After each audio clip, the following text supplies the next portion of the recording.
Good morning, good afternoon, good evening to each and everyone, especially those at the other side of the world. There is no time and space between us. There is only this present moment, and we are one. Brothers and sisters, we will now reflect on diary entry number 1020 from the Diary of Saint Faustina, Divine Mercy in My Soul. I understand the spiritual espousal of a soul with God, which has no exterior manifestation. It is a purely interior act between the soul and God. This grace has drawn me into the very burning center of God's love. I have come to understand His Trinitarian quality and the absolute oneness of His being. This grace is different from all other graces. It is so extremely spiritual that my inaccurate description knows not how to express even a shade of it. Naiintindihan ko ang espiritual na pakikipag-ugnayan ng isang kaluluwa sa Diyos na hindi makikita sa panlabas na anyo. Ito ay isang dalisay na panloob na kilos sa pag-itan ng kaluluwa at ng Diyos. Ang biyayang ito ay nagdala sa akin sa nagliliyab na sentro ng pag-ibig ng Diyos. Naunawaan ko ang kanyang santatlong katangian at ang ganap na kaisahan ng kanyang pag-iral. Ang biyayang ito ay iba sa lahat ng iba pang mga grasya. Lubha itong spiritual na maging ang aking maling paglalarawan ay hindi batid kung paano ito ipahahayag kahit man lamang maliit na bahagi nito. Again, she mentioned that this is a spiritual experience, a mystical experience of the soul. It is between the soul and God alone. So, personal, this is rather personal. And Faustina said this grace is different from all other graces. Maraming grasya ang Panginoon.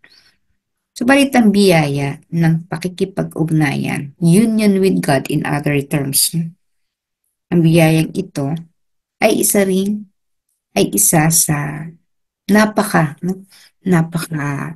banal. Bakit? Sapagkat only people with certain level of holiness, ito lamang yung makakaranas nito. As I had always been telling in the past, yung pag-akyat natin sa langit ay marating magagawa lang kapag amanos na, kumbaga, in accounting, balanse na. Yung debit at credit ay zero or balanse. Kung naman ang lumabas, dapat pareho. Zero, no? Balanse. So if a soul still has a lot of things or a lot of sins in particular that or utang, debts, no?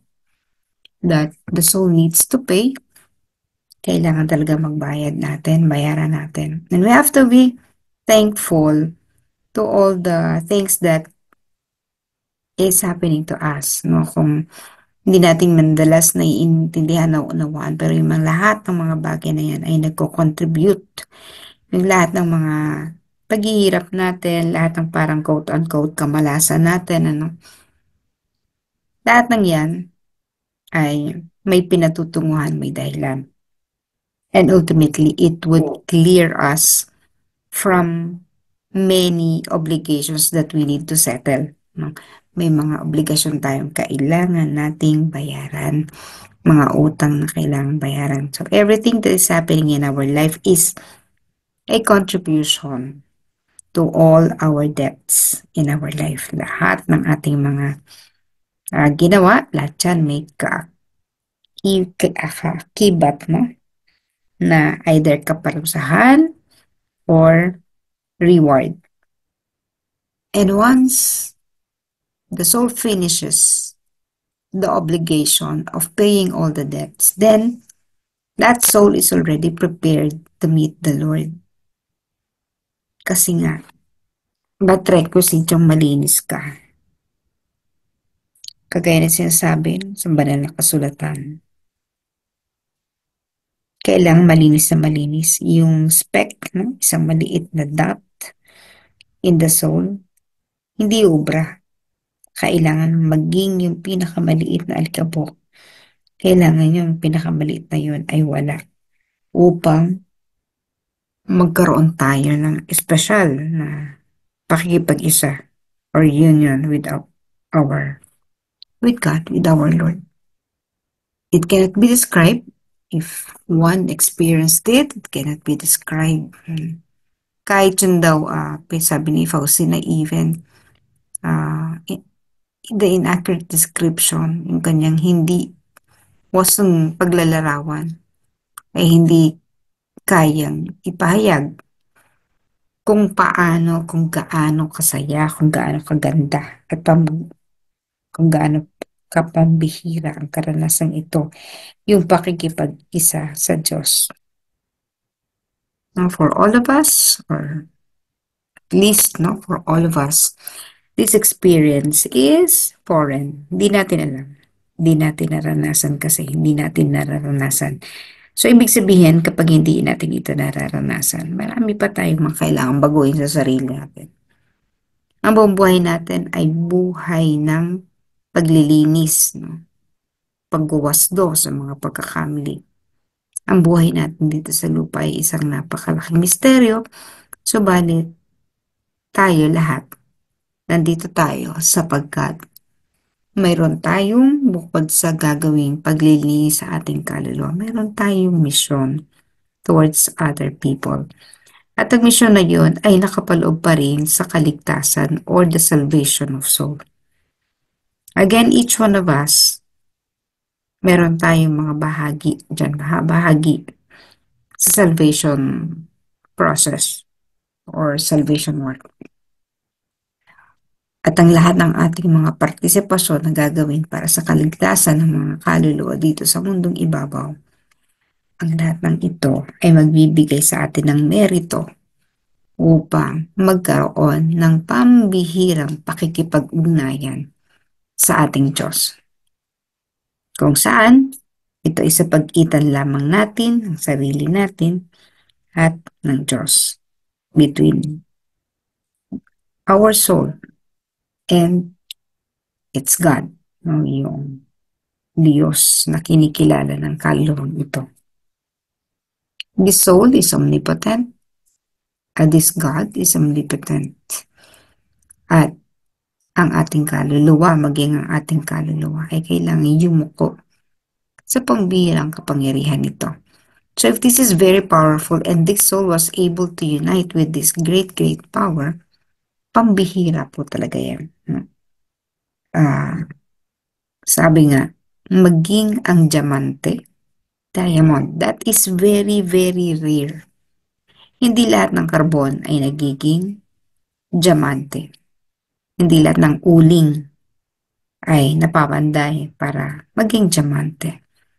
Several years ang kailangan, ages actually, hindi lang 10 taon, 100. Mahabang panahon ang kinakailangan upang maging diamante ang isang bagay. Mula sa pagiging itim, pagiging marumi, pagiging mababang klase. Titiisin nito ang lahat ng pressures, ang lahat ng init, lamig, the pressures while under the crust of our beloved Mother Earth. May pressure yan at tinitis niya yan. Imagine mo yung nasa ilalim ka, napakainit, Tiniis niya hanggang siya ay maging diamante. Pambihira. Hindi lahat nararating yung stage na yun. And kapag ang diamanteng ito na nirepresent ng isang kaluluwa ay naabot na ang epitome o ang pinakarurok, then this soul will also merit the gift of union with God. Let us, all of us, let us make this goal in this lifetime. maging kaisa natin ng Diyos habang tayo ay nandito sa lupa. Tayo ay nasa panahon pa rin ng Kapaskuhan, no? Hindi pa po tapos.